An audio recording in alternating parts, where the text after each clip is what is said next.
प्रिय दर्शकों, वह भाव जन्म कुंडली का 12वां भाव जिसे त्रिक भाव में से सबसे लास्ट स्थान प्राप्त है।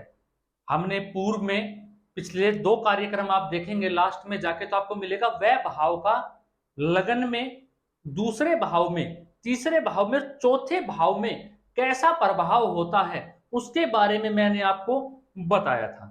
लेकिन प्रिय दर्शकों, हम ये जान रहे हैं कि वह भाव के 2 पहलू, पहला पहलू जो खराब बताया गया, दूसरा पहलू जो अच्छा है, जो आज तक हमने नहीं जाना, ना हमने जानने की कोशिश की, ना समझने की कोशिश की।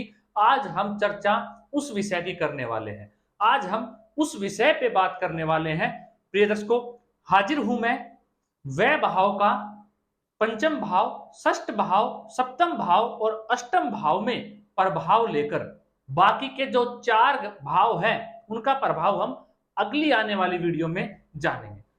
तो प्रिय दर्शकों, 4 भावों के बारे में हम जान चुके थे, लगन, द्वितीय, तीसरे, चौथे। इस भाव में वह इसका प्रभाव जान चुके हैं। अगर आपने नहीं देखा वो कार्यक्रम तो डिस्क्रिप्शन में आपको लिंक मिल जाएगा, आप देख लीजिएगा।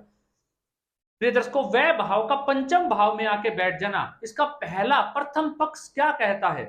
ऋषियों ने ग्रंथों में क्या कहा? जातक शिक्षा में बाधा आ जाएगी, जातक के प्रेम संबंधों में सदैव कहीं ना कहीं उसको परेशानी का सामना करना पड़ेगा, शिक्षा अधूरी रह सकती है ऐसे जातक की, संतान पक्ष से ऐसे जातक को कष्ट रह सकता है, मानसिक परेशानी ऐसे जातक को निरंतर बनी रह सकती है। कोई भी पढ़ाई के क्षेत्र में वो आगे बढ़ेगा, उसी में ही उसको रुकावट आ जाया करेगी।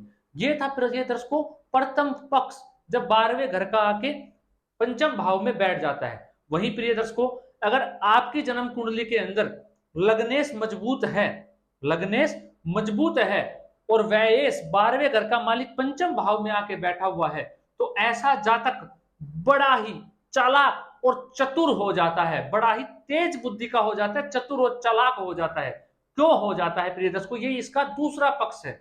ऐसे जातक का दिमाग इतना तेज काम करना शुरू कर देता है, इतना चालाक हो जाता है, चतुराई उसके अंदर आ जाती है जिसकी कोई हद नहीं है। प्रिय दर्शकों, अगर आपका व्ययेश 12वें घर का मालिक पंचम भाव में आके बैठा हुआ है और आपका लग्नेश भी मजबूत है, तो आप अजमा के देख सकते हैं इस चीज को कि आपके साथ ऐसा ही हो रहा होगा। अब ऐसा क्यों होता है प्रिय दर्शकों? क्यों होगा? जब जातक की शिक्षा में बार बार बाधा आएगी, उसको संतान से कष्ट रहेगा, संतान से दिक्कत रहेगी, उसको प्रेम संबंधों में उसके साथ दिक्कत रहेगी, तो ऐसे जातक व्ययेश क्या व्यय करना किसी भी चीज का, और पंचम भाव बुद्धि का, ज्ञान का, तो वो अपने ज्ञान के ऊपर इतना रिसर्च करेगा, इतना व्यय करेगा अपने ज्ञान को कि वो इतना चालाक हो जाएगा, इतना चतुर हो जाएगा जिसकी कोई हद नहीं है। पंचम भाव बुद्धि का भी है, अपनी बुद्धि का व्यय निरंतर करता रहेगा, निरंतर, जिसके कारण वश ऐसा जातक बेहद चालाक और चतुर हो जाता है। प्रिय दर्शकों, अगला भाव 12वें घर का मालिक अगर छठे भाव में जाके बैठ जाए तो क्या प्रभाव देगा? प्रिय दर्शकों, सबसे पहले यहां पे ये विपरीत राजयोग बन जाएगा। क्या बन जाएगा प्रिय दर्शकों? विपरीत राजयोग का यहाँ पे निर्माण हो जाएगा। लेकिन क्या कहा? ऐसा जातक रोगी रहेगा, ऐसा जातक मानसिक परेशान रहेगा। 12वें घर का मालिक छठे घर में आके बैठ जाएगा, निरंतर उसके मन में मानसिक यातनाएं बढ़ती रहेंगी और वो रोगी भी रहेगा वो जातक। लेकिन ये रहा प्रथम पक्ष। प्रिय दर्शकों, दूसरा पक्ष क्या कहता है? अगर वह भाव का मालिक छठे घर में आके बैठ जाए, विपरीत राजयोग होने के कारण ऐसा जातक निरंतर अपने जीवन में जोखिम उठाए, ऐसा जातक निरंतर अपने जीवन में जोखिम उठाए, एक से बढ़ के एक वो काम करे जिसमें जोखिम हो। जोखिम हो कब? उसका लग्नेश मजबूत हो तब। प्रिय दर्शकों, अगर लग्नेश मजबूत है तो वो जोखिम ले। दूसरा पक्ष है, ऐसा जातक निरंतर सफलता प्राप्त करता चला जाएगा, ऊंचाइयां छूता हुआ चला जाएगा, पुरुषार्थ दिखाए अपना, तो उसको सफलता मिल जाएगी। प्रिय दर्शकों, अगला भाव सप्तम भाव। प्रिय दर्शकों, इसका प्रथम पक्ष और दूसरा पक्ष भी मुझे ढूंढने से नहीं मिलता कोई कि मैं आपको बता पाऊं कि दूसरा पक्ष क्या रहेगा। अगर सप्तम भाव का मालिक 12वें घर में चला जाए कुंडली के तो भी खराब है प्रिय दर्शकों। और यहां तो बात 12वें घर के मालिक की सप्तम स्थान में आके जाके बैठ जाने की चल रही है। प्रिय दर्शकों, ये बिल्कुल भी अच्छा नहीं है। पत्नी के स्वास्थ्य को कहीं ना कहीं डाउन रखेगा, उनके साथ संबंध ज्यादा मधुर नहीं रह पाएंगे, कहीं ना कहीं दिक्कत की कमी उनके जीवन में बनी रहेगी आपस में। ऐसे जातक या जातिका के आयु पे फर्क पड़ना शुरू हो जाता है, उनके चेहरे पे झुर्रियां आ जाती है, उनकी एज ज्यादा दिखनी शुरू हो जाती है। प्रिय दर्शकों, यहाँ पे कहीं ना कहीं खूब मैंने प्रयत्न किया कि इसका दूसरा पहलू क्या है, खूब सोचा समझा भी और जानने की भी कोशिश करी, लेकिन दूसरा पक्ष कोई भी निकल कर नहीं आया कि मैं आपको कुछ बता पाऊं कि 12वें घर का आके सप्तम भाव में बैठ जाना क्या फायदा करेगा।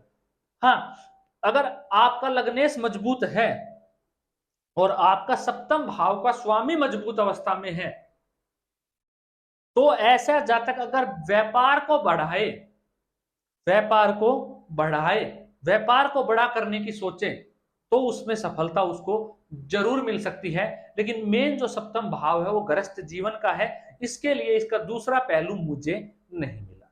वहीं प्रिय दर्शकों, अगला भाव जो जन्म कुंडली का है वो कहता है अष्टम भाव।